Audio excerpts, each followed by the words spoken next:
An addict fell in a hole and couldn't get out. A businessman went by and the addict called out for help. The businessman threw him some money and told him to buy himself a ladder. But the addict could not buy a ladder in this hole he was in. A doctor walked by. The addict said, "Help, I can't get out." The doctor gave him some drugs and said, "Take this. It will relieve the pain." The addict said thanks, but when the pills ran out, he was still in the hole. A well-known psychiatrist rode by and heard the addict's cry for help. He stopped and asked, "How did you get in there? Were you born in there? Did your parents put you in there? Tell me about yourself. It will alleviate your sense of loneliness." So the addict talked with him for an hour. Then the psychiatrist had to leave, but he said he'd be back next week. The addict thanked him, but he was still in the hole. A priest came by. The addict called for help. The priest gave him a Bible and said, "I will pray for you." He got down on his knees and prayed for the addict. Then he left. The addict was very grateful. He read the Bible, but he was still stuck in the hole. A recovering addict happened to be passing by. The addict cried out, "Hey, help me, I'm stuck in this hole." Right away, the recovering addict jumped into the hole with him. The addict said, "What are you doing? Now we're both stuck here." But the recovering addict said, "Calm down. It's okay. I've been here before. I know how to get out."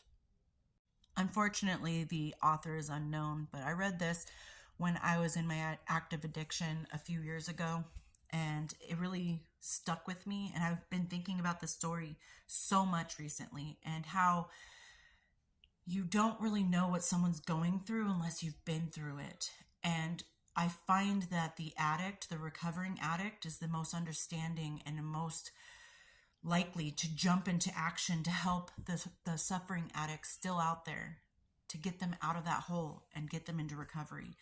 And I really find that to be true. And I try to live that way, where I see somebody struggling in addiction and I can tell, I need help. And I can hear their cries. I don't just walk by with a quick anecdote of, "Oh, you'll be all right. Just keep trying." I don't do that. What can I do to help you?